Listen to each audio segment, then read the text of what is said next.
Welcome to church, everybody. I hope you are super excited about being with the family of God today and in his house. And I ask you to rise, please, and join us as we worship our Heavenly Father. All right, let's get clapping. Hey!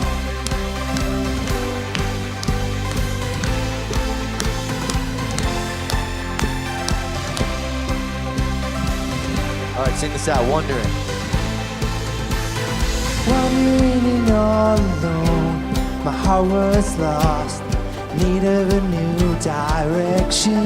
Love came and picked me up out of the dust, gave me a new beginning. The old has gone, the new has come.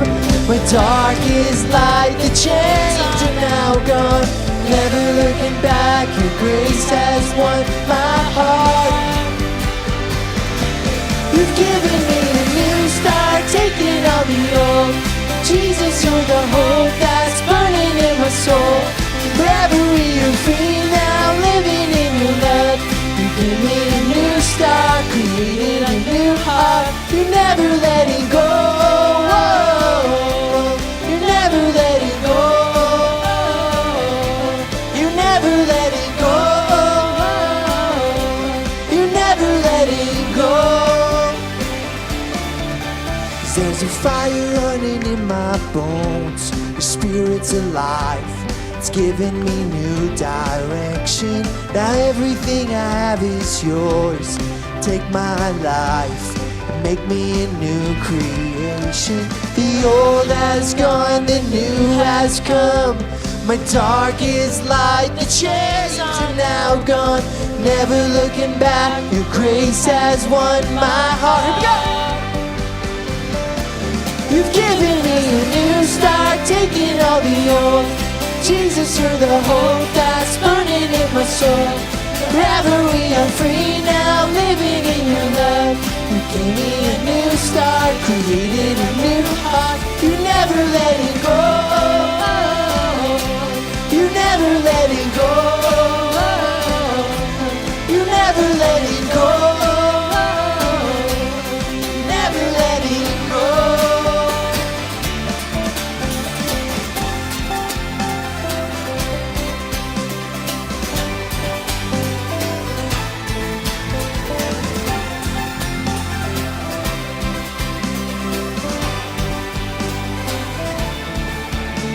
The old has gone, the new has come.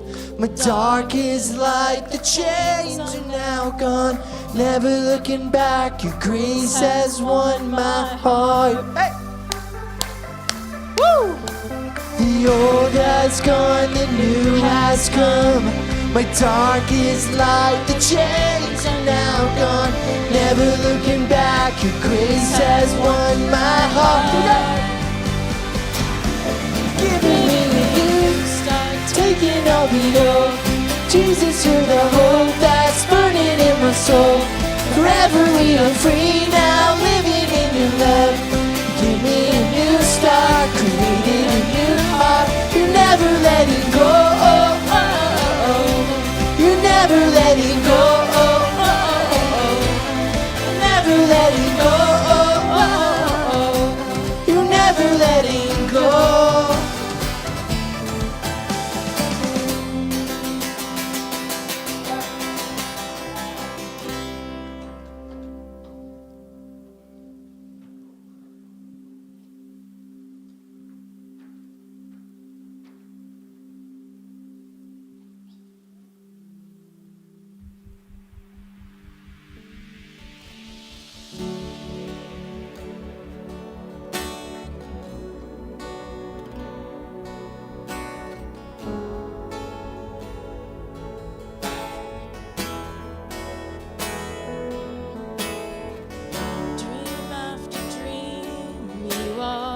Speaking to me, breathing word after word of kingdom come. Here at your feet I can see the unseen truly. One look at you and I'm undone. the throne room.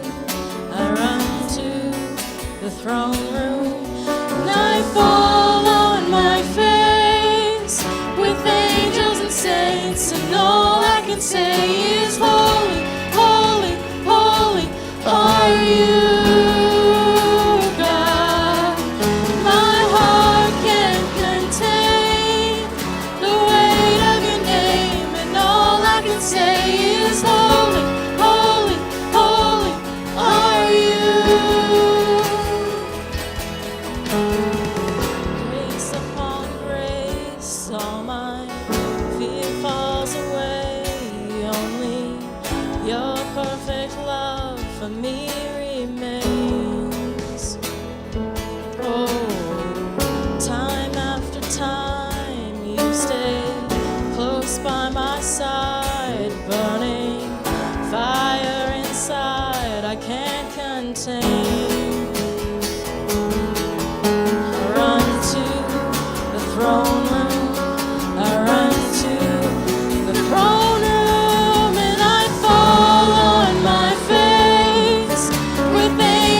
And tell Jesus how much you love him. Let him hear it from your own mouth. It's Jesus. I run to the throne room before you, the only one. I run to the throne room before you. I'm overcome. I run to the throne room before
reckless love.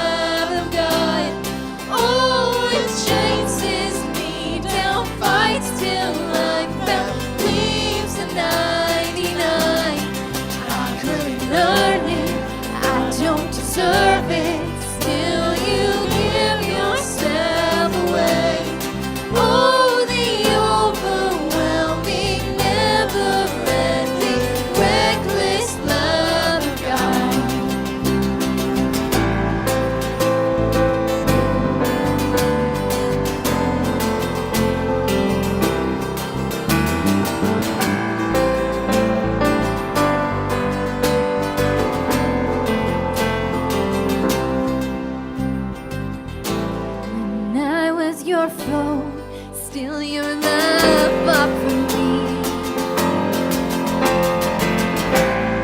You have been so, so good to me. When I felt no worth, you paid it all for me. You have been so, so kind to me. Oh, the overwhelming, never-ending, reckless love of God. Oh, it chases me down, fights till I'm found, leaves a 99.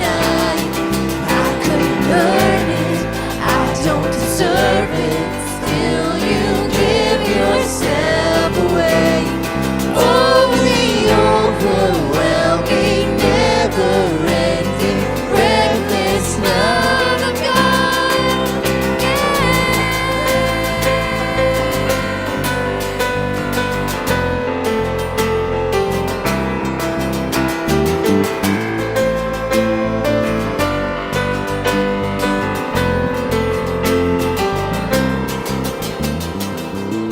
There's no shadow you won't light up, mountain you won't climb up, coming after me. There's no wall you won't kick down, lie you won't tear down, coming after me.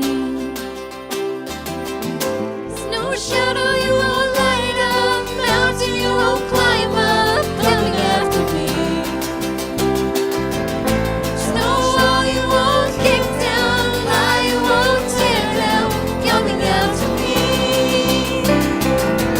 There's no shadow you won't light up, mountain you won't climb up, coming after me. There's no wall you won't kick down, lie you won't tear down, coming after me.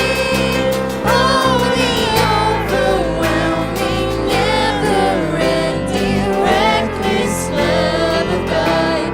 Oh, it chases me down, fights till I'm found, leaves the 99. I couldn't earn it, I don't deserve it, still you give yourself away. Oh, the overwhelming, never-ending, reckless love of God.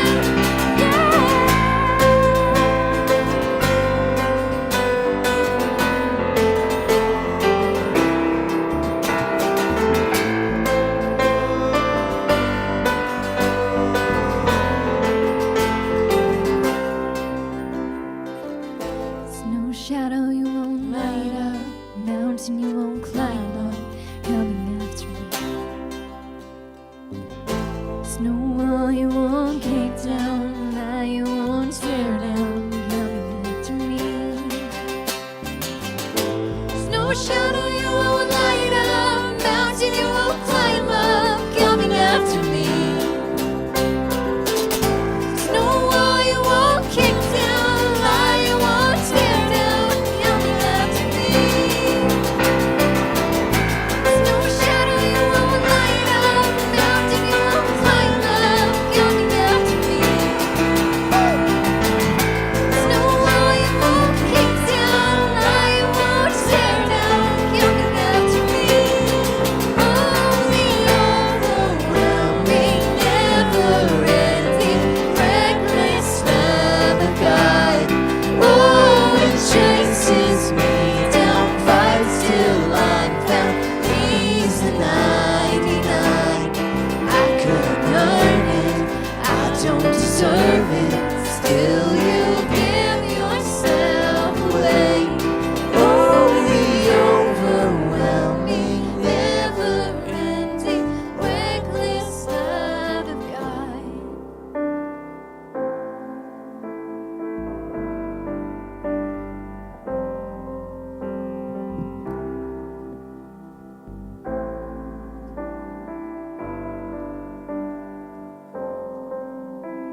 God, we thank you for the love that you pour out. God, we thank you that no matter matter where we are, no matter the fear, no matter the anxiety, no matter it all, that your love is so profound. That your love will always be there. No matter how far we run away, no matter how distant we are, God, I thank you that your love always is present. And right now, Father, we come before you as we see what's going on in our world in Ukraine. God, we come before you and we just say, Father, our world needs you. Our brothers and sisters in Ukraine need you. That love that casts out fear, that love that pursues us, that love, God, I pray right now for that love to be present right now in that country. As they walk through some of the fear, as they walk through the uncertainty, Father, I pray that your presence fills them, that your presence fills that nation. And God, we think of our own nation too. We think of Canada. God, we pray, God, that we as your church, we as your people, we will pursue you with all that we are. God, we thank you that you are moving in our world. God, we thank you that you're moving in our city, in our province. God, and we pray that you continue to lead us into the future that you have for us. In Jesus' name, amen, amen. Let's just give it up for Jesus in the house today. Man, so excited to be here with you all today. Right now, we're going to dismiss our kids. So if you're a kid, you can go out through the back door, go around. We also have our nursery open today. If you have a baby, you're welcome to drop your baby off in the nursery. You can, we have a great team there that would love to be there for you. Also, if you're new with us, brand new, maybe it's your first Sunday with us here at Victory Church on the Rock, we want to say thank you for being a part of our gathering today. We want to say thank you for being a part of our church today. And we want to give you a gift today. Just say thank you for being a part of our gathering. And the way to get this gift is super simple. All you got to do is text hello to 587-807-0944. We're going to reach out to you this week and give you a Starbucks gift card on us. And so do that. Remember, right now, text hello, 587-807-0944. And again, we would love to reach out to you and give you that gift today. Just again, to say thank you for being a part of our gathering today. And right now we're going to prepare to receive our tithes and offerings. And as we think about, generosity, something that we talk about here at our church a lot, something that we talk about, in Victory Church on the Rock a lot is generosity, it's giving. And it's so beautiful that, God calls us to partner with him in reaching the lost. I think that's such a fascinating concept that God looks at us and says, I want you to be a part of my mission here on the world.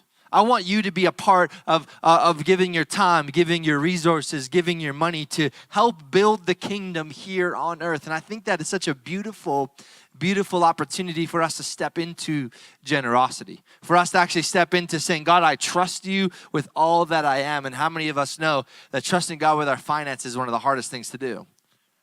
It is for me, saying, God, you know what? I'm going to give you the first of what I have, that you're going to provide the rest.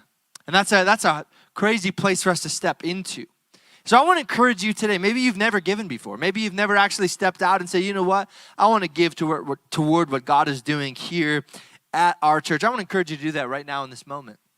And the way to do that is super simple. There's a few ways that you can give. You can transfer us a contact at victoryrock.org. Super simple to do it that way. You can text give to 587-807-0944.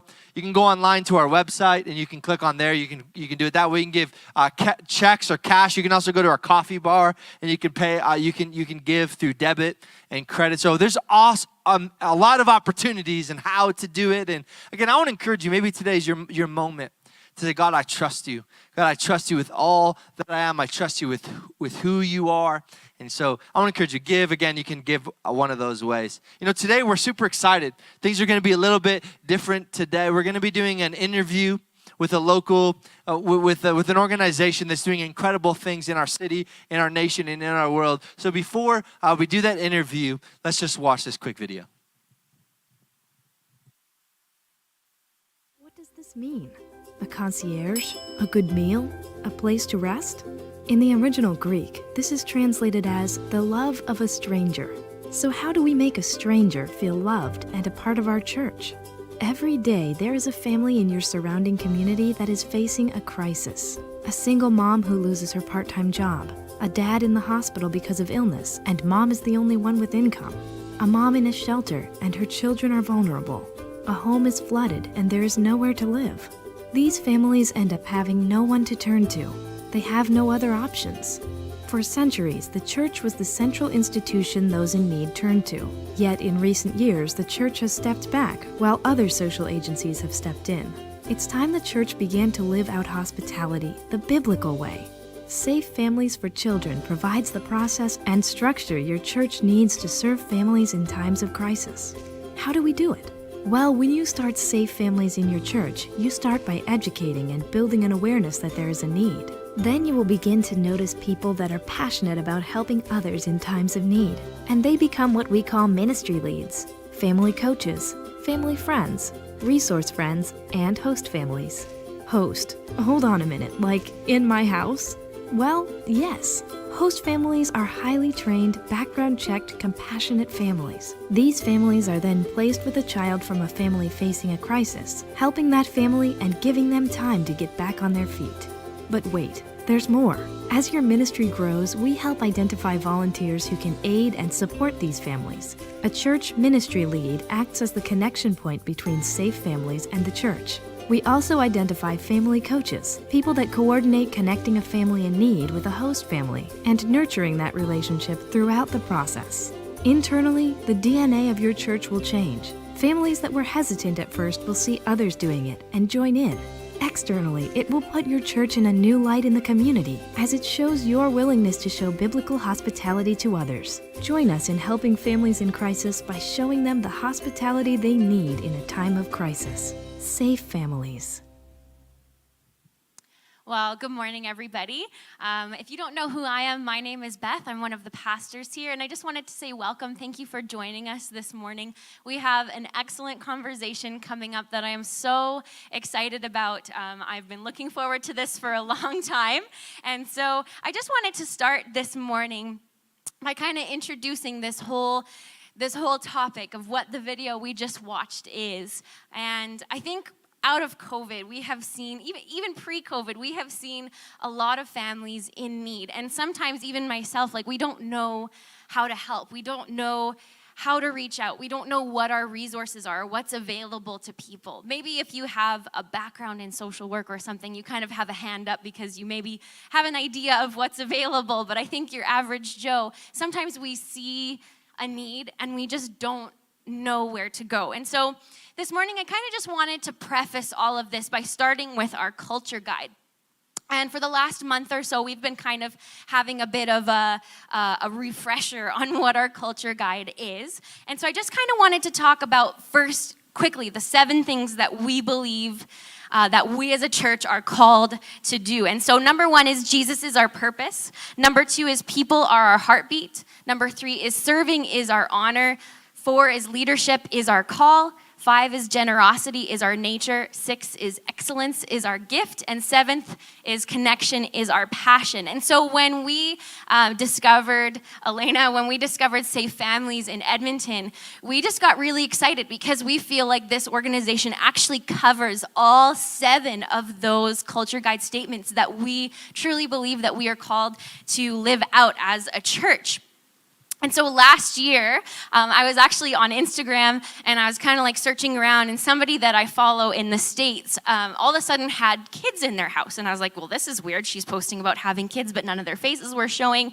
And I was like, well, this is really strange. And then people started to ask her, what are you doing? We know you don't have kids. What's going on? And she started to share about this program called Safe Families. And in that moment, it was really funny because I actually got really sad because I was like, I'm so excited that she can do this, and this is amazing, but I'm also so sad that I don't have that ability to do the same thing here. And so I really, that organization just stuck in my head, and I thought, what an amazing idea. Because a lot of people don't know, but Pastor Dustin and myself, many years ago, we actually started to get certified for foster care.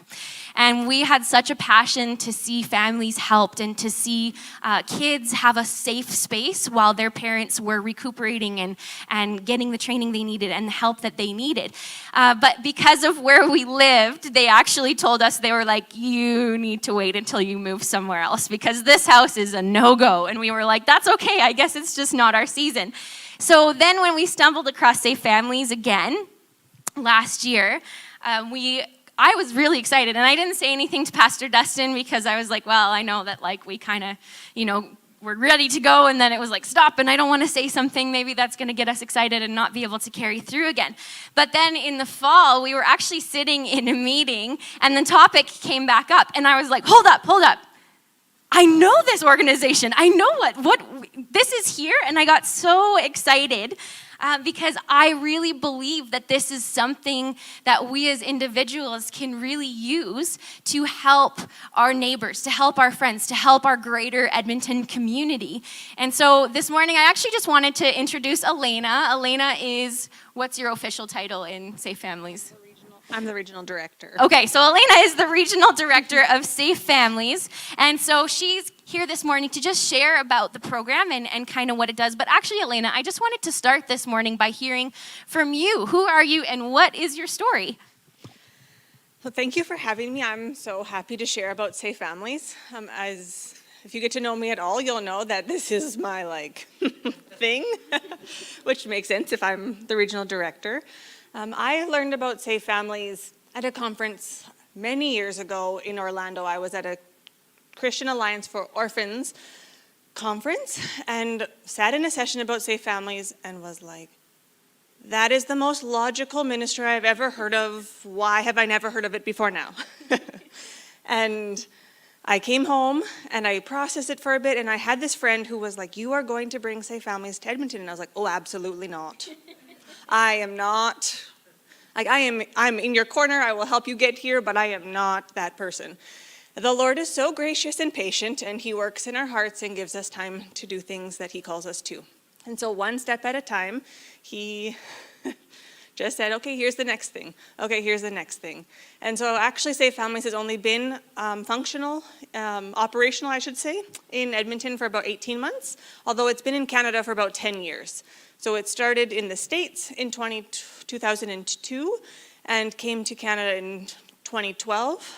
And now we have 11 different cities across the country that have Safe Families working out of it. But I come to Safe Families out of a foster care background also. We have 2 adopted kids that come from the foster care system whose birth mom we have a relationship with, but is just not able to care for them in the way that she needs to. And that is beautiful and heartbreaking and so many things. If you ever want to talk about foster care, I can talk to you about that too. But foster care pushed me to Safe Families. So we ended up taking care of 2 girls for 2 years who I strongly believe that if she had had some people wrap around her at the time, her kids would have never had to be apprehended. They did successfully go home. After 2 years, she had a worker that fought for her and people that loved her. And she did what she needed to do to be able to get back to a healthy place. But most people that are in crisis just need someone to walk with them. They need someone the same way that all of us do, right? And often within the church, we don't feel it maybe the same way because we have people in the church that you would call. So, for example, I don't have, until 2 months ago, I didn't have any biological family in Alberta. Everyone lived around Canada or in different parts of the world. But I would have 10 people from the church that I could call in any crisis. And they would drop what they're doing, they would help me with my kids, they would bring me a meal, they would do whatever, because that's how the church functions.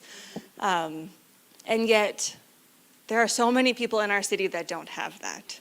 And so they hit a crisis and they don't know, they fall apart, and then they hit another crisis and they get to this place of abuse or neglecting their children that if they had had some help in the meantime, maybe it wouldn't have happened. Yeah, and so I think my big question for you right now is, we mentioned foster care, right? And so we know, maybe for the people who don't really know a lot about foster care, and maybe they don't know a lot about safe families, what is the difference between the two? What is the main factor between the two, and are they intertwined, or what does that look like? So they have similar concepts. The theory of foster care is to reunite children with families. However, often foster comes in too late, which is the mandate of foster care, to obviously not come in and take children, apprehend children until there's abuse and neglect, and that needs to happen. As safe families, we want to be preventative. So we want to come in when there's a crisis and help you before you ever get to that point of needing foster care. So we have different ways that we do that. A family can call us, and we want to just put some wraparound supports in. So depending what the crisis is that someone's going through, we would offer them different options. That being said, the other big difference between us and foster care is that everything about us is voluntary. So in foster care, they come in, they just make decisions for you and say, this is what you have to do to get your kids back. With safe families, it's all voluntary. So apart from me and my other staff, everyone is a volunteer. And even the families, they call us and they volunteer to be involved. There's no mandate, this is what you have to do. There's not, this is how long we have to have your kids for, but we want to walk alongside you, see what it is you need, what are the supports you feel like you need to get to a place where you can function together as a family again. Yeah, and I think that's so important, because I think as humans, we want choice, right? We don't want to get to the place where now there's force happening, right? The foster care system is, just so different on so many levels, and there's so many layers to it of good and bad and all of that stuff. But what we see in safe families is that it's really, like you're saying, voluntary, right? If I need help, I can say, hey, I need help, without really feeling like, well, what if there's a government file on me then? What if they know that I asked for help? Are they going to be watching me now? Am I going to be a flag, that they have to? So that's kind of, just a beautiful thing that I loved about Safe Families, is that it really is, people kind of meeting halfway and saying, I need help, and there's people on the other side saying, we'll help you, without any, repercussions or expectations or anything like that. And I think as well as, we've experienced in the foster care system, sometimes there's this idea that once you've had a kid in your home for a couple of years, well, maybe that's going to be permanent, right? And in Safe Families, I love that there's no expectation for that. The whole heart of it is that the family unit will be protected, and that the family unit will be built up and made stronger, so that, that's the core, right? That's the foundation of really our world is families. We believe that, right? The foundation of our church, honestly, is families as well. It's built on Jesus, right? And so we believe that families were designed to be together, that when we create a family, that's what God intended. That's the family unit that God intended. And so we want to get behind people and say, hey, we support you, we love you, we care about you, and we want your family to succeed, right? So we've been talking a bit about it, but how does Safe Families, from the beginning to the end of the process? So if you're looking to volunteer, okay, we'll go with that. If you're looking to volunteer and you say, I have been sitting here and I really like what I'm hearing and it's all good, but what exactly is Safe Families? How do you get involved? How do you help? What kind of things could I do? What kind of things could you do? What would they do? What are some scenarios? I feel like I say this often. Something I love about Safe Families is, but it's because I love so many things. So I'm going to try not to repeat that line too many times for you all. But I love that there's something for everyone. In foster care, it feels like there's this one, you can become a foster family, and I believe that the church should also be supporting those foster families. But within Safe Families, there's kind of a role for everyone.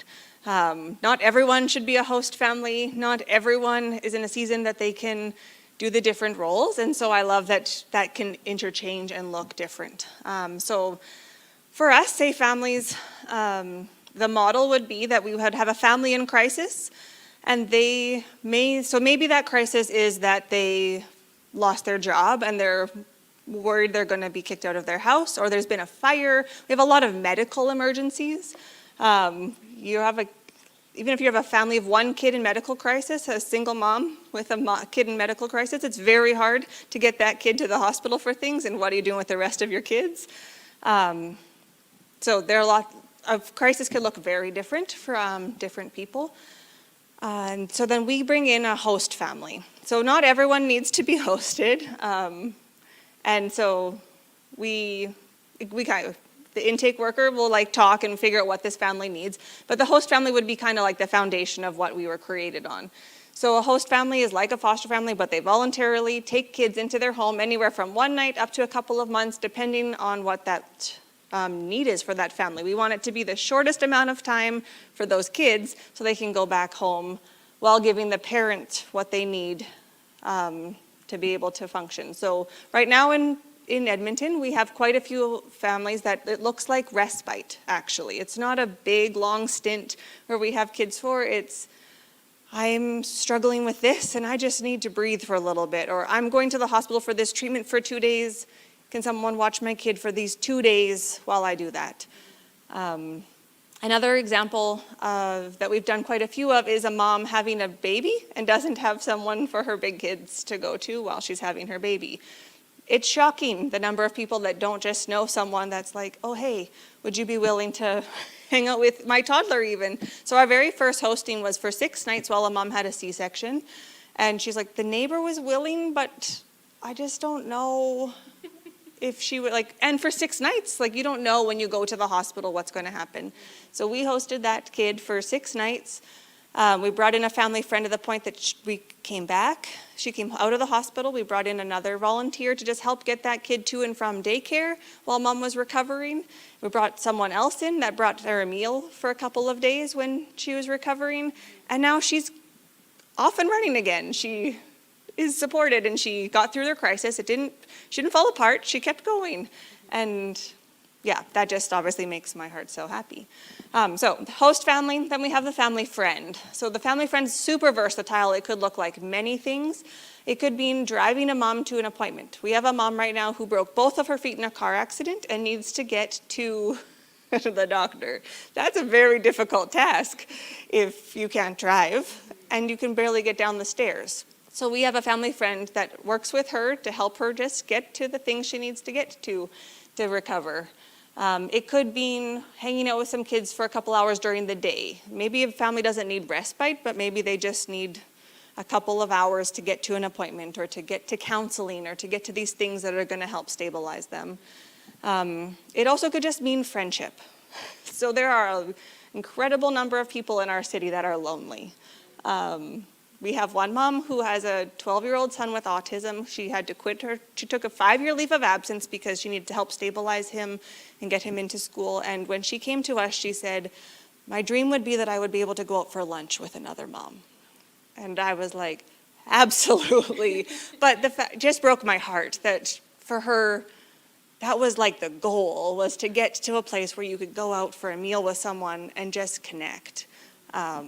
So we have a lot of family friends that come in for a couple hours a week and just like text someone and ask how they're doing or meet up for coffee or kind of support the way that we would check in on our friends in a very practical way.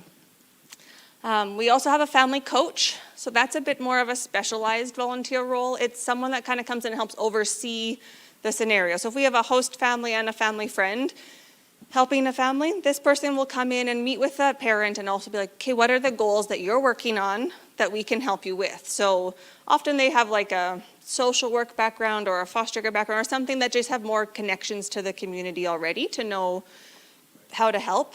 So we have this one mom right now who I absolutely love. She's here working on her PhD. So this also, let me shatter that it's not just people that you maybe have in your head as stereotyped that use safe families. We've had 2 moms working on PhDs that are brilliant, that are lonely, and don't have support. So it can be anyone. But she is pregnant and has no one to hang out with her 2-year-old.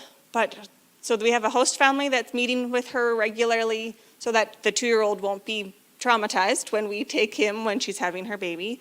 We have a family friend that's just kind of helping her out because her load is heavy right now. She's working as a pharmacy student while she's 34 weeks pregnant. And then we have a family coach who comes in and just kind of helps organize them all. Also encouraging her, so she's from a different culture, so she's terrified to tell her boss that she's pregnant and that needs to have time off, because in her world, she comes from like a war-torn country and she doesn't know what will happen to her. So this family coach is checking in on her, being like, okay, let's tell them together, or let's, I don't know, just some of those pieces of, let me help you understand. In Canada, you will not get fired for being pregnant, but she doesn't know that. So just that person that kind of helps connect. They also, if we're doing a hosting, they would also check in on the kids. So we want to make sure everything is really safe, and that, there's eyes on kids. We obviously screen our host families, but also wanting to give extra places that they're being kept as safe and loved as they can be. And then we have a resource friend. So that is someone that is exactly what it sounds like. They provide sometimes physical things, but also could be a skill. So maybe you're a lawyer and could share some of your expertise with a family going through something.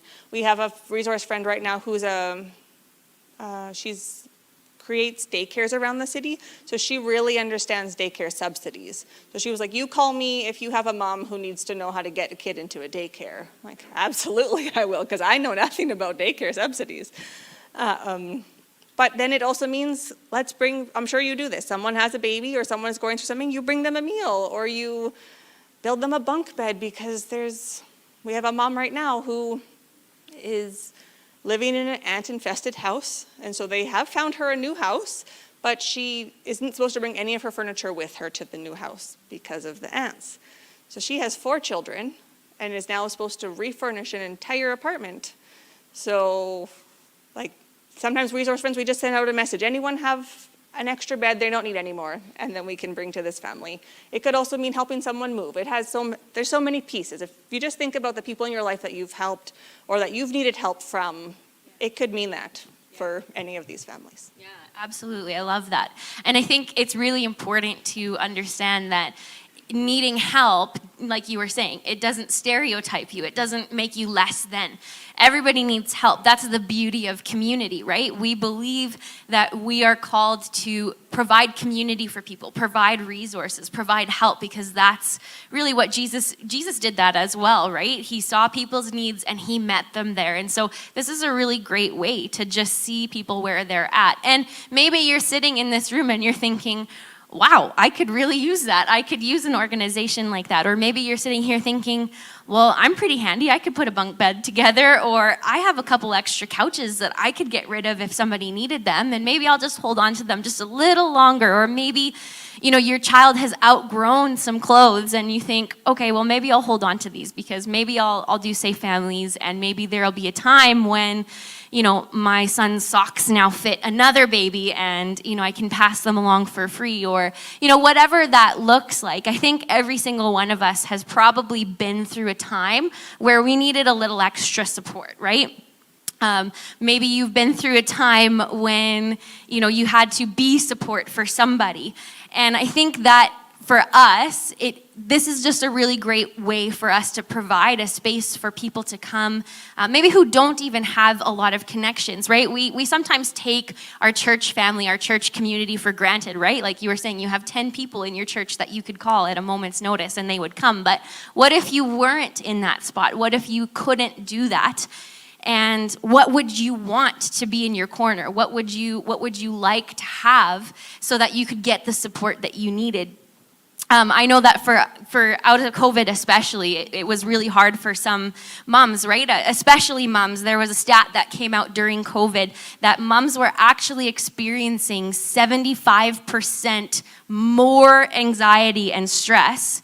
Specifically pregnant moms and new moms were experiencing 75% more anxiety than pre-COVID, right? And so this is not a time to sit back and say, we're supposed to be isolating. We're not really supposed to be going out and meeting new people and doing those things. No, this is a time to actually lean in and say, we know that there's a need. Even if we can't see it right now, we can partner with organizations that can see it.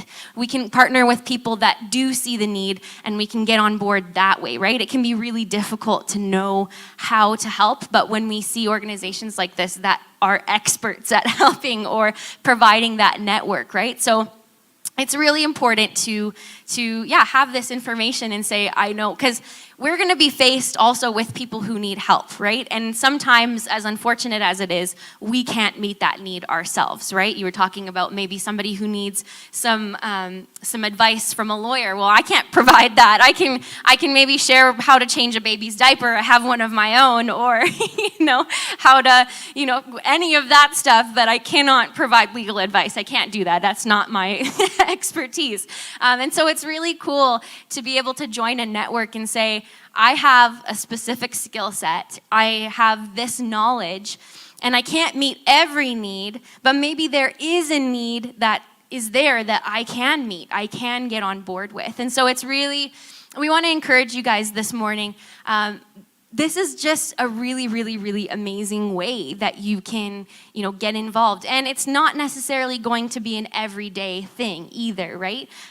Depending on the need in our city, maybe you'll go a few weeks or a couple of months and you won't need to provide anything. And then all at once, boom, it'll be like, well, I'm really glad I was a part of this because this is perfect for me. I can really get involved in this specific way, right? So let me just look at my notes really quick. My phone locked.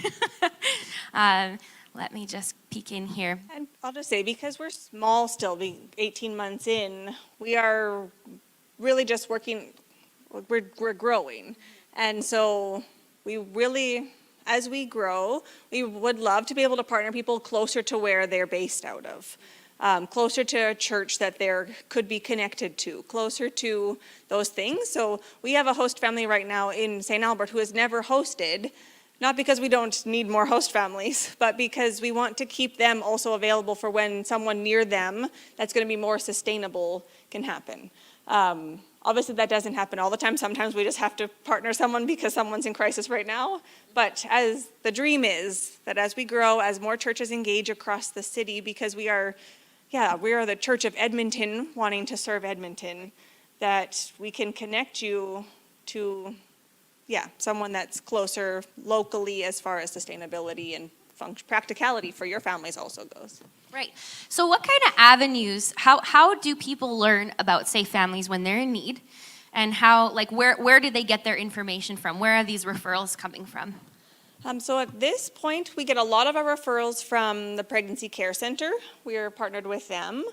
Also from Hope Mission has a community wellness program that they often are telling us about. We are just working our way into children's services. It's a little bit chicken and egg. We didn't want to get them all excited about us and then be like, sorry, we don't have enough volunteers to actually help. Just because I come out of foster care, I know that all of my workers are like, you just tell me and I'll give you kids off my caseload. I'm like, no. So God is opening the door there also. But that's another place. If you ever have a connection, people can self-refer. I've had someone just Google looking for help and call us. We would love to keep creating more connections. Now that we're a bit more established, it's easier to... People are more keen to learn about us and use us than obviously the first 3 months. They're like, what are you? Okay, and for 2021, I don't know if you have these statistics already, but what kind of things did Safe Families do in 2021? What were your highlights? So in 2021, we launched September 2020, in the middle of the pandemic, which was only something that Jesus could do because... was not ideal timing, obviously, although I just believe that the Lord has us functioning for a reason. We didn't do our first hosting until the end of March. And so in that year, we ended up with 8 host families screened. We have 22 family friends and coaches. We served 19 families that year. And then we call them bed nights. So anytime one kid is in one bed for one night, it counts as a bed night. So if a family has 3 kids for 2 nights somewhere, that would be 6 bed nights. But we had 85 bed nights in 2021.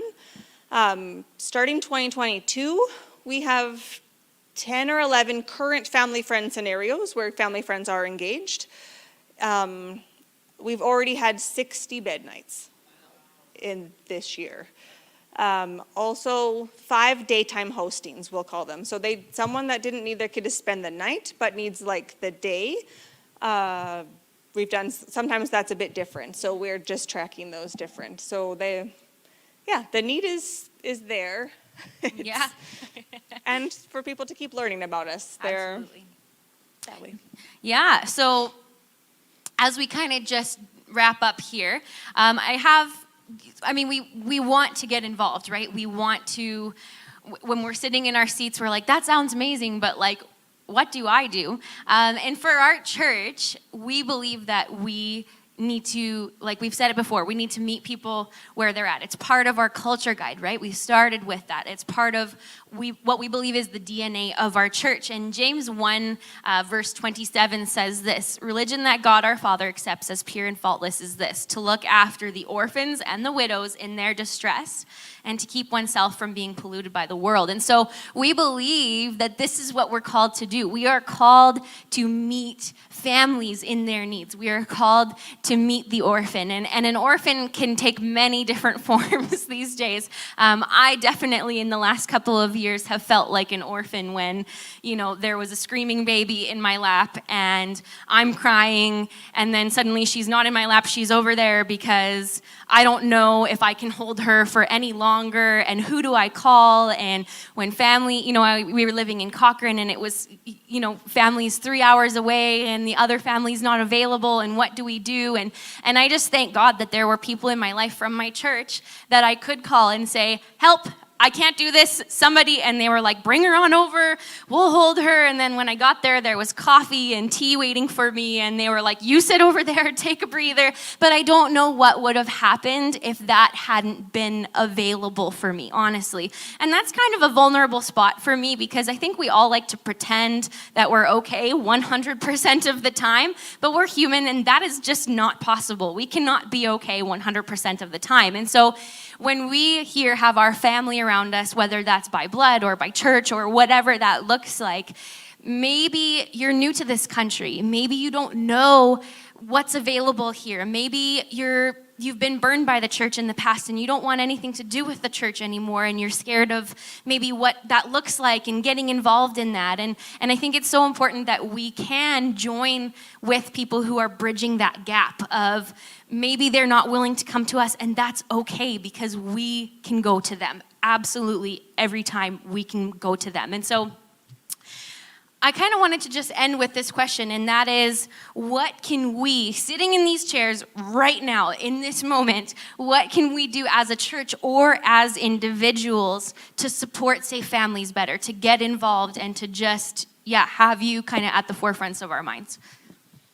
Yeah, so first of all, I would say, when you pray for us, it's incredible.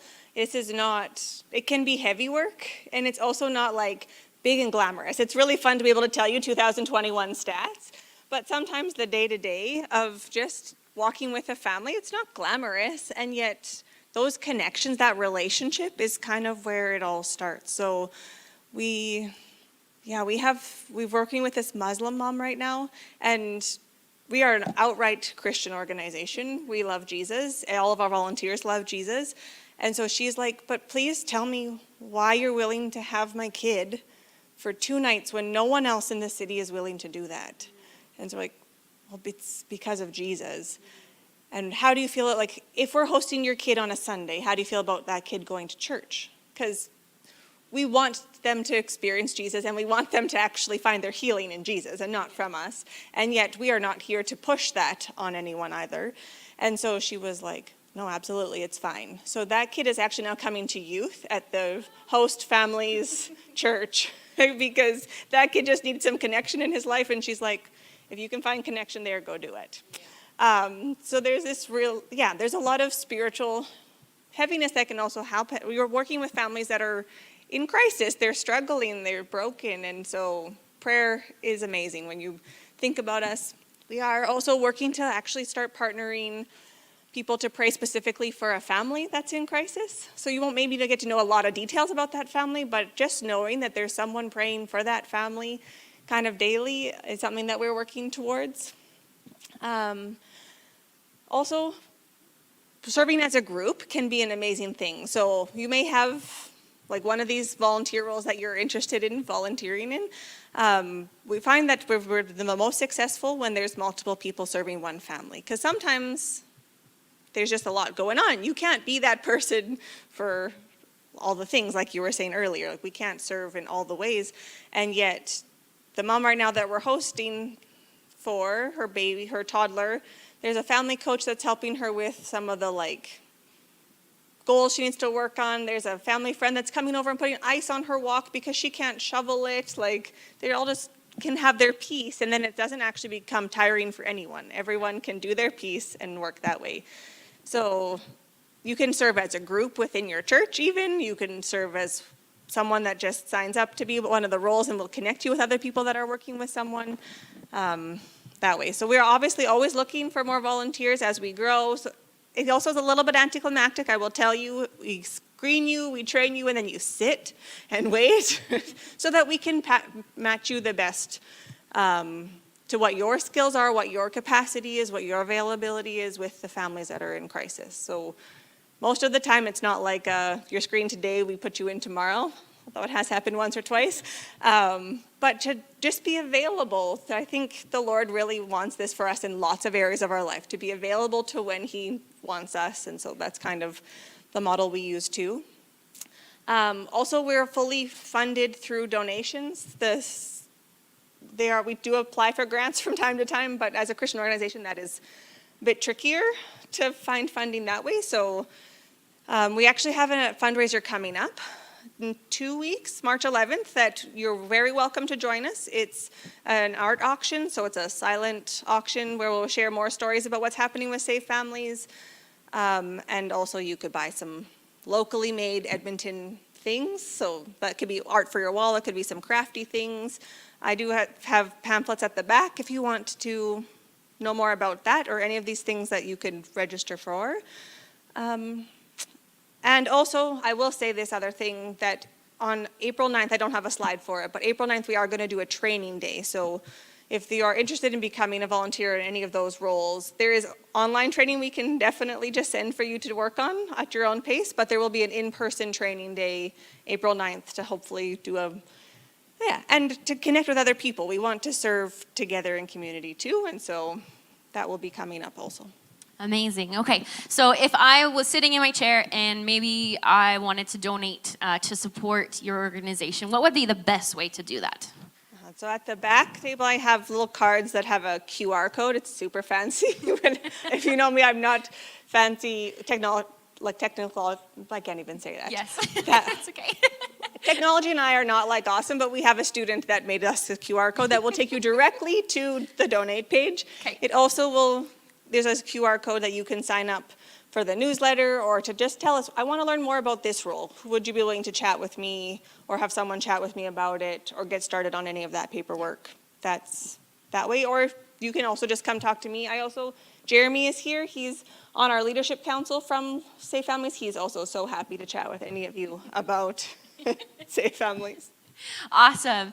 So just in closing, we wanted to say thank you so much for just listening to this. Anytime that anybody can get involved, we know that this blesses Safe Families, and we as a church believe that Safe Families really is one of the ways that God is reaching the Edmonton area. And so when that's the case, we want to get behind these ministries. We want to say we support you, we love you. And I just wanted to say thank you so much, Elena, for giving your time this morning. Thank you for having me. Yeah. And so at this time, we're actually just going to watch one more video, and then we'll close. I had my son. My anxiety was getting really bad. I wasn't sleeping, I was trying to eat properly, and the wrong medications that I was on, my anxiety was getting worse and worse and worse and worse, to the point where I couldn't handle anything. And there was nobody really to reach out to except for Children's Aid, so I called the intake people and talked to them. And that was out of like severe desperation because I wouldn't want Children's Aid to be involved with me. The lady that I talked to on the phone, she said she knew about Safe Families because the only other option was to put my son in a foster home. I received a phone call from the Children's Aid Society informing me of a mother who had just had a son 3 weeks earlier, and she was really struggling and needed some support. She needed help not only with her son, but just a break while she was able to work on some of the health issues that she was going through. We were able to find her a host home, a family friend, and people who were able to rally around her to love her through this time, to care for her son, and to help her back on her feet. When Safe Families came into my life, I was very surprised by the amount of help that they were offering me. And it wasn't judgmental, it wasn't unnecessary in any way. Like, it was very nice and caring. When Greg came to my house and he understood, how much I didn't want to be separated from my son. It's just amazing. Like, he came to my door and he was helping me with the baby, and he was very understanding as a father himself. As a host home, we had an infant with us, so we were able to just continue on with our daily routines and daily life. He just kind of joined in all our family activities. We took him to family birthday dinners, and we took him to a wedding, and he just was part of the family for those weeks that he was with us. I was still kind of nervous about the whole thing for a little bit, but I just kept getting told, this is we're like your family, just treat us like your family. On top of the mom getting support, we also had supports given to us. The first night, I don't think I slept at all. The next night, we had our family coach come over, and she actually spent the night taking care of the baby so I could get the sleep and be functioning the next day. I was very lucky because the host mother, she gave me her cell phone number and she texted me, and we got to talk about Toby. So it wasn't like Toby was gone and I couldn't see him or hear about him. We were able to go to the doctor's appointments with the baby and birth mom just to get the information that we needed and make a connection with the mom. Just amazing. They came and they helped me out, and Greg picked me up. We all went to the doctor and everybody got filled in on Toby. There were lots of practical things that Safe Families offered. When Greg came to my house and he came to my door and he was helping me with the baby, and then he's telling me I'm getting a family friend, and I'm like, I'm getting a family friend? Who? That's what I'm thinking. I'm like, I'm getting a friend too? I was the designated family friend, and I didn't really know what that role entailed. But I thought, okay, I'll start and contact her and have coffee, and we sort of worked out, I think, the different schedules, what her needs were. I got a lot of support from Itski too. She'd even bring us cupcakes, and I was like, wow, you're bringing me cupcakes? Thank you so much. That's very thoughtful. If it's just making a pan of muffins and bringing them over and say, look, you know what, I'm here for you. It's helpful to have someone care about the little things that you have to do, because they're not little.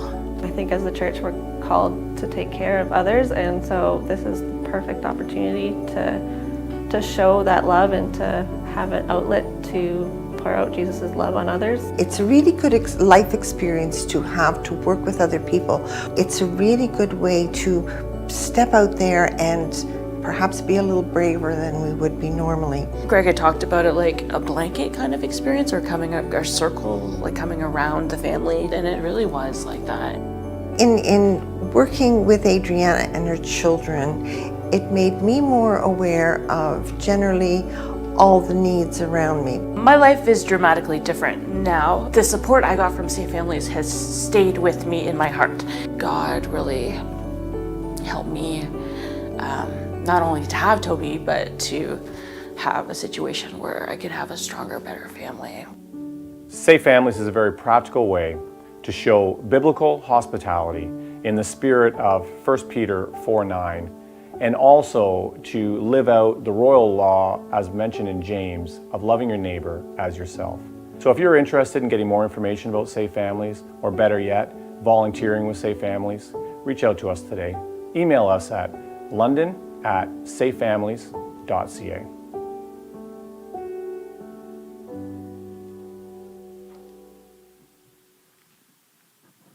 All right, well, we're going to close our service at this time, but thank you all for coming and being a part of our service today. There's a table out in the foyer that Safe Families has set up. So if you have any questions or how you can help or whatever that might look like, you can go out there and chat with them. They'd love to hear from you and to chat with you.